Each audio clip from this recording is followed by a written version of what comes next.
Hello friends, welcome to the channel. आज इस video में हम डिस्कस करेंगे जो फाइनेंस अकाउंट असिस्टेंट की जो वैकेंसीज़ निकली है उसके लिए 40 एमसीक्यूज़ डिस्कस करेंगे।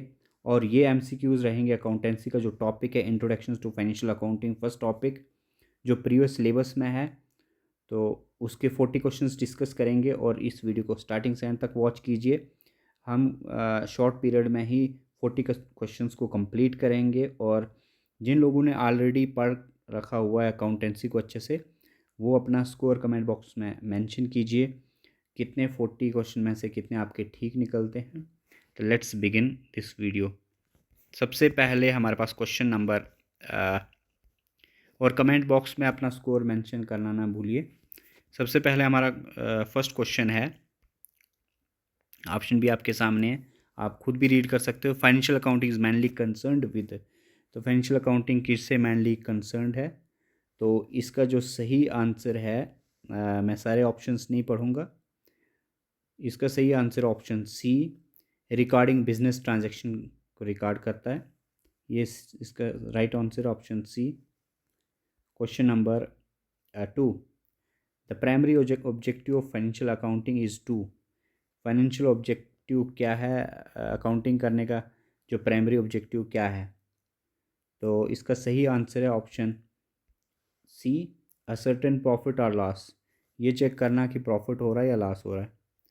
क्वेश्चन नंबर 3, क्वेश्चन नंबर 3 हमारे पास है, accounting information mainly prepared for. Accounting information mainly क्यों प्रिपेयर की जाती है? मकसद क्या है इसको प्रिपेयर करने का? तो इसका सही answer option C, external user को, जो एक्सटर्नल यूज़र होते हैं उनके लिए। क्वेश्चन नंबर 4, क्वेश्चन नंबर 4 क्या है हमारे पास? Which of the following is known as the language of business. Business की लैंग्वेज क्या है? इनमें से कौन सी बिजनेस की लैंग्वेज है? Option A economics, accounting, statics, mathematics. तो इसका सही answer option B. Question number 5, the process of identifying, recording, classifying, summarising business transaction is called. तो इसको बोलते हैं book keeping. Question number 6, book keeping is mainly concerned with. Book keeping mainly किससे concerned होता है? तो इसका सही आंसर ऑप्शन बी रहेगा, recording of transactions. Next question 7, which accounting terms represent asset minus liability. तो एसेट से जब हम लाइबिलिटी माइनस करते हैं तो हमारे पास क्या रहता है? कैपिटल रहती है। ऑप्शन ए इसका सही आंसर है। Next question, question number 8, the person who invest money in the business is called. Proprietor बोलते हैं उसको। इसका आंसर सही सी रहेगा। Next question, question number 9, goods purchase for resale is known as. तो उसको ऑप्शन सी सही आंसर रहेगा। स्टॉक बोला जाता है जो हम चीज़ें खरीदते हैं सेल के लिए। Question number 10, the amount withdrawal by the owner for personal use is called. तो इसका सही आंसर क्या है? इसका सही आंसर है drawing, drawings, option B. Question number 11, expenses are. Expenses क्या है? तो इसका सही आंसर है option B, cost incurred to earn revenue. Next question, question number 12, income earn from main business activity is called. तो इसका सही आंसर है option B, revenue receipt. Next question, question number 13, question number 13 क्या है इसका? A person to whom money is owed by the business is called. उसको बोलते हैं creditor. Question number 14, a person who owes money to the business is called. उसको बोलते हैं debtor. तो इसका सही आंसर रहेगा B. Next question, question number 15, which of the following is a tangible asset. तो इनमें से कौन सी टेंजिबल एसेट है? तो इसका सही आंसर रहेगा ऑप्शन सी, लैंड एक टेंजिबल एसेट है। Question number 16, cash stock debtor example of किसकी एग्जाम्पल है ये? तो ये एग्जाम्पल है करंट एसेट की। Next question number 17, liability payable with in 1 year is called. तो उसको करंट लाइबिलिटी बोलते हैं जो विद इन 1 ईयर पे की जाती है।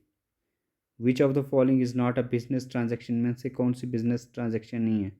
Own's marriage expense is not a business transaction. तो option C is the right answer of this question. Next question number 19, accounting period concept assume. तो इसका सही आंसर रहेगा option C, life of business is divided into period. business will close soon, infinite life of business is divided into periods. Yes, this is the right answer. Next question, which of the following is a capital expenditure, इनमें से कौन सा capital expenditure है? तो इसका सही answer रहेगा option C, purchase of machinery is a capital expenditure. जब हम मशीनरी खरीदते हैं तो वो कैपिटल एक्सपेंडिचर में काउंट किया जाता है। Next question number 21, accounting records only those transaction which are. तो अकाउंटिंग वही ट्रांजेक्शन्स को रिकॉर्ड करती है जो फाइनेंशियल इन नेचर होती है। तो इसका सही आंसर ऑप्शन बी रहेगा। Question number 22, which of the following is not an objective of accounting, इनमें से कौन सा नहीं है ऑब्जेक्टिव अकाउंटिंग का? असर्टनिंग बिजनेस लॉस, ये तो है। Maintaining recording, determine tax liability, communicate financial information. I think option C is the right answer. तो इसका सही आंसर ऑप्शन सी रहेगा। हम टैक्स लाइबिलिटी को नहीं डिटरमाइन करते हैं बल्कि बिजनेस देखते हैं, अपना बिजनेस फाइनेंशियल रिकॉर्ड्स रखते हैं, कम्युनिकेशन फाइनेंशियल इंफॉर्मेशन को मेंटेन करते हैं। Next question number 23, business entity concept implies that. तो इसका सही आंसर है option B, business is a separate from owner. तो बिजनेस अलग होता है ओनर से। Next question number 24, money measure concept states that. Money measure concept क्या बोलता है? ओनली मॉनिटरी ट्रांजेक्शन रिकॉर्डेड, सिर्फ मॉनिटरी ट्रांजेक्शन को ही रिकॉर्ड किया जाएगा। Next question, which of the following is a fictitious asset. तो इनमें से फिक्टिशियस एसेट कौन सा है? तो इसका सही आंसर है प्रिलिमिनरी एक्सपेंसेस को फिक्टिशियस एसेट बोलते हैं। Next question, outstanding salary at years end is called. तो वो एक लाइबिलिटी है, अभी सैलरी पे करनी है तो बिजनेस के लिए लाइबिलिटी। इसका सही आंसर ऑप्शन सी रहेगा। Income received in advance is shown as.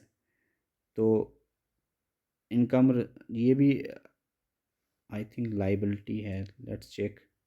Yes, ये भी लाइबिलिटी है, जो इनकम अभी कमाई नहीं और पहले मिली हो तो वो बिजनेस के लिए लाइबिलिटी है। Question number 28, which accounting concept require that revenue should be matched with expenses.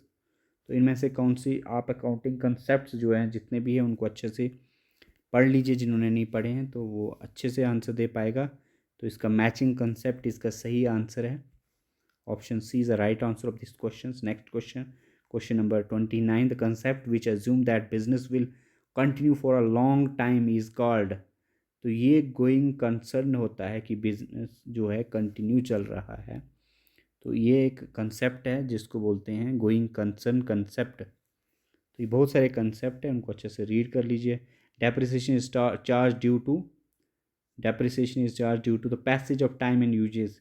जैसे आप गाड़ी लेते हो तो उसकी वैल्यू जो है डे बाय डे डिक्रीज़ होती है, तो उसी को बोलते हैं depreciation is charge due to passage of time and use. तो आप जैसे जैसे टाइम बीतता जाता है और यूज़ होती जाती है तो डेप्रिसिएशन उसकी निकाली जाती है। तो क्वेश्चन नंबर बी 30 का बी सही आंसर है। Next question 31, which of the following is an example of revenue expenditure. Revenue expenditure की कौन सी एग्जाम्पल है इनमें से? सही आंसर है रिपेयर एक्सपेंस को ही रेवेन्यू एक्सपेंडिचर बोला जाता है। कैपिटल एक्सपेंडिचर रिजल्ट्स इन, तो इसका सही आंसर है acquisition of assets, option C. Next question, question number 33, क्या है हमारे पास 33, accrued income is treated as, तो ये एक एसेट होती है बिजनेस के लिए, तो इसका सही आंसर ऑप्शन बी है। Next question, which of the following is not a current liability, इनमें से कौन सा करंट लाइबिलिटी नहीं है, तो इसका सही answer option C, bank loan is not a current liability. ये लॉन्ग टाइम होती है, जैसे 10 ईयर्स की है तो ये चलती रहती है, it is not a current liability. Which accounting principle suggest anticipate not profit but provide for all losses, तो ये कौन सा कंसेप्ट बोलते हैं, ये होता है इसका सही answer option B I think. तो इसका सही आंसर कंजर्वेटिज्म कंसेप्ट जो है वो बोलता है इस चीज़ को, इसका सही आंसर भी है। कंसिस्टेंसी प्रिंसिपल मीन्स, जितने भी कंसेप्ट है वो अच्छे से क्लियर कीजिए, ये सारे क्वेश्चंस आप निकाल सकते हो। ये सारे जो फर्स्ट टॉपिक है अकाउंटेंसी का उसके क्वेश्चंस है।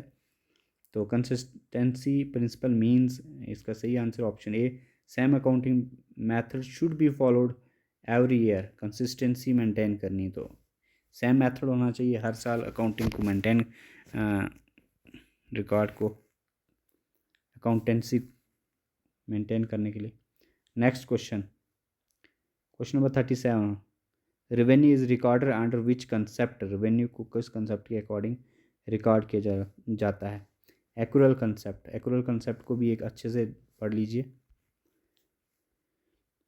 Which of the following is an intangible asset, इनमें से कौन सी इंटेंजिबल एसेट है इसमें, तो सही आंसर रहेगा गुडविल। गुडविल इंटेंजिबल एसेट है। Intangible assets are those assets which we can not touch, जिसको हम टच नहीं कर सकते हैं वो, तो गुडविल ही है। Dual aspect concept states that every transaction affects two accounts, दो अकाउंट्स को अफेक्ट करते हैं, उसी को ड्यूल एस्पेक्ट कंसेप्ट बोला जाता है, तो इसका सही answer option A. Question number last, इस वीडियो का लास्ट क्वेश्चन है 40, which equation represent the accounting equation, तो इसका सही answer option A, assets is equal to liability plus capital ही इसका सही आंसर है। तो इस तरह से 40 क्वेश्चंस कंप्लीट होते हैं विद इन 30 मिनट्स में